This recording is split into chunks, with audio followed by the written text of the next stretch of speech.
அன்பு நண்பர்கள் அனைவருக்கும் கணியரின் அன்பான வணக்கம். நம்ம புத்தாண்டு பலன்கள் தான் பார்த்துக்கிட்டு இருக்கோம். அந்த வரிசையில இன்னைக்கு நம்ம பார்க்க இருக்கிறது கடகராசி. கடகராசி ஒரு தாய்மையை சின்னமாக கொண்ட ராசி. ஏன்னு கேட்டீங்கன்னா, கடகம் அப்படின்றது நண்டு.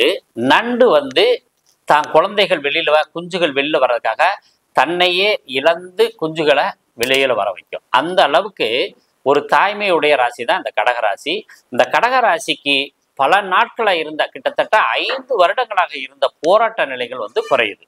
ஏன் அப்படி சொல்றோம் அப்படின்னு கேட்டீங்கன்னா, கடகராசிக்கு 7ஆம் இடத்துல சனி இருக்கப்பயே பிரச்சனைகள் ஸ்டார்ட் ஆயிடுச்சு. அதுக்கு பேரு கண்டகச்சனி அப்படின்னு பேரு. அப்ப இந்த கண்டகச்சனி என்ன பண்ணும் அப்படின்னு கேட்டீங்கன்னா, கணவன் மனைவி விஷயங்கள்ல பிரச்சனையும், திருமண வாழ்க்கைக்காக காத்துக்கிட்டு இருக்கவங்களுக்கு திருமணம் ஆகாத நிலையையும் இது நிறைய பாதிப்பை கொடுத்துச்சு. நண்பர்களால் போராட்டம், தொழில் பார்ட்னர்களால் போராட்டம், இந்த மாதிரி பிரச்சனைகள்லாம் அதில் ஒரு 2.5 வருஷம் போச்சு.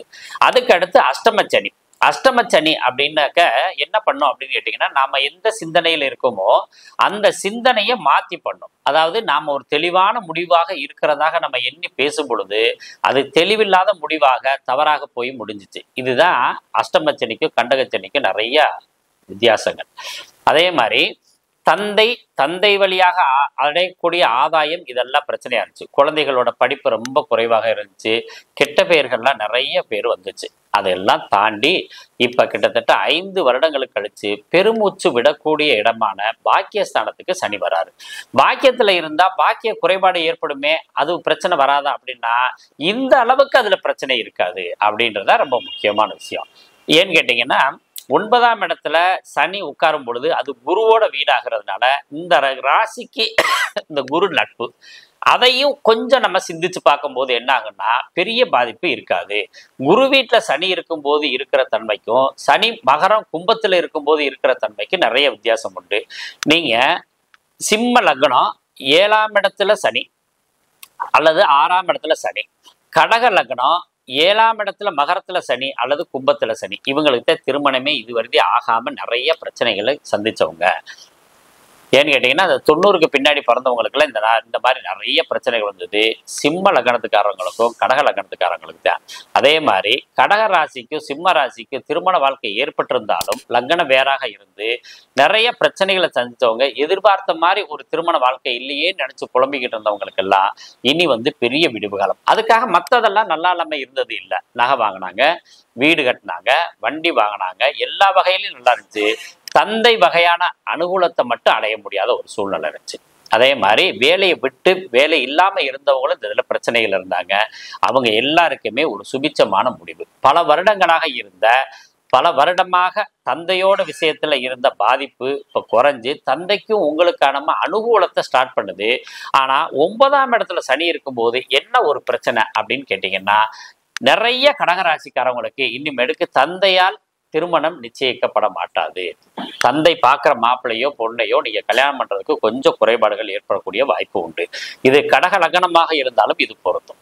இந்த கடக லக்னத்துல பிறந்தவங்களுக்கும் கடக ராசியில பிறந்தவங்களுக்கும் என்ன செய்யணும் திருமண வாழ்க்கைக்கு அப்படின்னு பார்த்தோம்னா, தந்தை பார்க்காம ஒரு பெண் பார்க்க போறோம். அந்த பெண் பார்க்க போகும்போது தந்தை முன்னிலை பண்ணாம அம்மாவோ மாமன் வகைகளோ சகோதரர் வகைகளோ முதல்ல பார்த்து அவங்க பெண் வீட்டுல பேசி அதுக்கு பின்னாடி தந்தையால் பார்க்கப்பட்டுச்சுன்னா இந்த தோஷம் நிவர்த்தி ஆகி இவங்களுக்கு திருமண வாழ்க்கை நல்ல ஒரு சீக்கிரத்துல அமையறதுக்கு வாய்ப்பு உண்டாகும். சரி, இதுல கடகராசியில புனர்பூசம் 4ஆம் பாதம். பொதுவாகவே பார்த்தீங்கன்னா, புனர்பூசம் 4ஆம் பாதத்துல எந்த கிரகம் இருந்தாலும் அது பெரிய வெற்றியை தரும். புனர்பூசத்துல திருமணம் தான் பண்ணக்கூடாது. ஆனா புனர்பூசத்துல பிறக்கிறது ரொம்ப நல்லது. ஏன்னு கேட்டீங்கன்னா, அந்த புனர்பூசம் 4ஆம் பாதம் என்பது கடகராசியில இருக்கும்போது வர்க்கோத்தமம் அடையும். நவாம்சத்திலையும் அந்த சந்திரன் அங்கேயே போய் பாருவார். எந்த கிரகம் இருந்தாலும் அந்த கிரகம் தசாபுத்தி காலங்கள்ல பெரிய ராஜயோகத்தை தரக்கூடிய அமைப்பு இருக்கு. ஆக புனர்பூச நட்சத்திரத்துக்காரவங்களுக்கு எப்பொழுதுமே நன்மைகள் இருக்கும். இந்த 5 வருடங்கள் ஒரு சுமாரா இருந்தது கூட இனி சரியாகும். தந்தை வழியான சொத்துக்கள்ல இந்த பத்திரப்பதிவுகளை மட்டும் கொஞ்சம் கவனம் பண்ணிக்கிட்டீங்கன்னா போதுமானது. அதுக்கு அடுத்து பூச 1, 2, 3, 4 பாதம். இவங்களுக்கும் எப்போதுமே தந்தைக்கும் இவங்களுக்கு ஒரு நல்ல பாண்டிங் இருக்கும். ஆனா அது வெளிக்காட்டிக்கிற மாட்டாங்க. இந்த பூச நட்சத்திரத்துக்காரவங்க தந்தையிட்ட இருக்கிற பாசத்தை வெளியில சொல்றதுக்கு தெரியறது இல்ல. நிறைய அரசு அதிகாரிகள், அரசு அலுவலகங்கள் ஒர்க் பண்றவங்க இந்த பூச நட்சத்திரத்துல இருப்பாங்க. அவங்களுக்கு அரசு சார்ந்த விஷயத்துல கொஞ்சம் கவனம் தேவை. அதான் ரொம்ப முக்கியம். அரசு சார்ந்த விஷயத்துல நீங்க முன்னிலை எடுக்க வேண்டாம். நீங்க எடுக்கிற முடிவு சரியாக இருக்கும் திங்க் பண்ண வேணாம். வேறொருத்தர் சொல்ற முடிவை நீங்க எடுத்து செஞ்சுக்குங்க. பிரச்சனைகள் வந்தா அவங்களோட நீங்க சமாளிச்சுக்க முடியும். அப்பதான் நீங்க தப்பிக்க முடியும். அதனால நீங்க சின்ன சின்ன விஷயங்கள்ல கொஞ்சம் கவனமா இருங்க. நீங்க இந்த வேப்ப மரத்துக்கிட்ட இருக்க அம்மன் ஏதாவது வழிபாடு செஞ்சுட்டு வாங்க. உங்க வாழ்க்கை ரொம்ப பிரகாசமா இருக்கும். அதுக்கு அடுத்ததாக ஆயில்யம் 1, 2, 3, 4 பாதங்கள் கொண்டது. நிறைய பேங்க்ல ஒர்க் பண்றவங்களை பாருங்க ஆயில்யத்தில் இருப்பாங்க. ஆசிரியரா இருப்பாங்க ஆயில்யத்தில் இருப்பாங்க. எல்ஐசி ஏஜென்ட் பாருங்க அதிகமா ஆயில்யத்தில் இருப்பாங்க. மருத்துவம் சார்ந்த விஷயத்துல பாருங்க ஆயில்யம் இருக்கும். அதே மாதிரி நிறைய டியூஷன் எடுக்கிறவங்களும் ஆயில்யத்தில் இருப்பாங்க. இப்ப இந்த மாதிரி நிறைய விஷயங்களுக்கு ஆயில்யம் ரொம்ப பெரிய விசேஷமா இருக்கும்.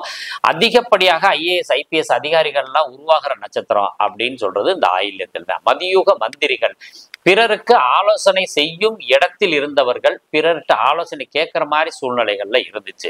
இந்த நிலையெல்லாம் மாறிட்டு என்ன ஆகுதுன்னு கேட்டீங்கன்னா, இந்த தந்தை வழியான கடன்கள் இருந்துச்சுன்னா அதெல்லாம் நீங்க கவனமா இருக்கணும். தந்தைக்கு உடல் சார்ந்த விஷயத்துல நீங்க கவனமா இருக்கணும். வெளிநாடு போகணும்னு நினைக்கிறவங்களுக்கு மட்டும் வெளிநாட்டு யோகம் நல்லா இருக்கு. வெளிநாட்டுல இருந்து உள்நாட்டுக்கு வரணும், தாயகம் திரும்பணும் அப்படின்னு நினைக்கிறவங்களுக்கு அவ்வளவு திருப்திகரமாக இல்லை. அதனால வெளிநாடுகள்ல இருக்கிறத ரொம்ப சிறப்பு. வெளிநாடு விஷயங்கள்ல நீங்க எந்த முயற்சி பண்ணாலும் வெற்றிகள் கிடைக்கும். அதுக்கு அடுத்ததாக உங்களுக்கு இந்த கடகராசியை பொறுத்தது 7ஆம் இடத்துக்கும் 8ஆம் இடத்துக்கும் ஆதிபத்தியம் பெற்ற சனி உங்க லக்னத்துக்கு உங்க ராசிக்கு 9ஆம் இடத்துல இருந்து பாக்கியஸ்தானத்தை குறைபாடுகள் பண்ணினாலும் மற்ற எந்த விஷயத்திலையும் உங்களுக்கு பெரிய பாதிப்பு வராது. வீடு வாங்கலாம், நிலம் வாங்கலாம், வாகனங்கள் வாங்கலாம். அதே மாதிரி பயணங்கள் உங்களுக்கு வெற்றிகள்லாம் கிடைக்கும். நெடுந்தூர பயணங்கள் போகலாம். குலதெய்வ கோயிலுக்கு ரொம்ப தூரத்தில் இருக்கு, போகவே முடியலைன்னு சொன்னவங்க போயிட்டு வரலாம். உறவுகள், சித்தப்பா வகை உறவுகள், உங்க தந்தை வழியான அனைத்து சொந்தமே எடுத்துக்கலாம். சித்தப்பா சித்தி அப்படின்றத விட தந்தை வழியான அனைத்து சொந்தங்களும் உங்களுக்கு சேருவாங்க. அதுல உங்க சித்தப்பா வகை ஆட்கள்லாம் உங்களோட இருந்த பிரச்சனையை சால்வ் பண்ணி நார்மல் ஆகக்கூடிய வாய்ப்புகள் இந்த காலகட்டத்தில் இருக்கு. புத்திர பாக்கியம் சம்பந்தமாக பெண்களுக்கு சிறு சிறு பிரச்சனைகள் வந்தாலும் இதுல கடகராசியில பிறந்த ஆண்களுக்கு எந்த விதமான பிரச்சனை இல்லை. திருமணத்துல கைகூடி வரக்கூடிய வாய்ப்புகள் இருக்கு. ஏற்கனவே சொன்ன மாதிரி தந்தை முன்னிலைப்படுத்தாம நீங்க மற்றவங்களை வச்சு முன்னிலைப்படுத்தி திருமண ஏற்பாடுகள் பண்ணுங்க, ரொம்ப சிறப்பாக இருக்கும். குழந்தை பாக்கிய விஷயத்துல 5ஆம் இடத்தை நம்ம ஆண்களுக்கும் 9ஆம் இடத்தை பெண்களுக்கு சொல்றதுனால கொஞ்சம் தாமதம் இருக்கத்தான் செய்யும். அதுல கொஞ்சம் கவனம் இருந்தா போதும். பூரட்டாதி, உத்திரட்டாதி, ரேவதி 3 நட்சத்திரத்திலையும் போறாங்க. இந்த 3 நட்சத்திரம் போகும்போது உங்களுக்கு பெரிய பாதிப்பு ஒன்றும் பெருசா இருக்க போறது இல்லை. இருந்தாலும் கவனத்தோடு இருந்துட்டீங்கன்னா இந்த பாக்கியஸ்தானத்துல இருந்து வெளியேறும் போது நல்ல பலன்கள் உங்களுக்கு கிடைக்கும். பாக்கியத்துல இருக்கும்போது சதவீதம் தான் குறைவாகும். ஏன்னு கேட்டீங்கன்னா இத்தனை பர்சன்டேஜ் நம்ம ஒரு பெரிய அமௌண்ட் எதிர்பார்த்துக்கிட்டு இருக்கோம்னா அந்த முழு அமௌண்ட் கிடைக்காது, கொஞ்சம் குறைவாக கிடைக்கக்கூடிய வாய்ப்புகள் உண்டு. சரிங்களா? அப்ப என்ன செய்யணும், நீங்க எடுத்துக்கொண்ட முயற்சிகளை இதுவரை மற்றவங்களுக்கு ஆலோசனை சொல்லிக்கிட்டு இருந்தீங்க, நீங்க ஆலோசனை பெற்று இந்த வருடத்தை நகர்த்தினீங்கன்னா எந்த நாளும் உங்களுக்கு பொன்னாலே அப்படின்னு சொல்லி உங்களுக்கு வாழ்த்துக்களை சொல்லி விடைபெறுகிறேன். நல்ல ஒரு வாய்ப்புல மீண்டும் சிம்ம ராசியில சந்திப்போம். நன்றியும் வணக்கம்.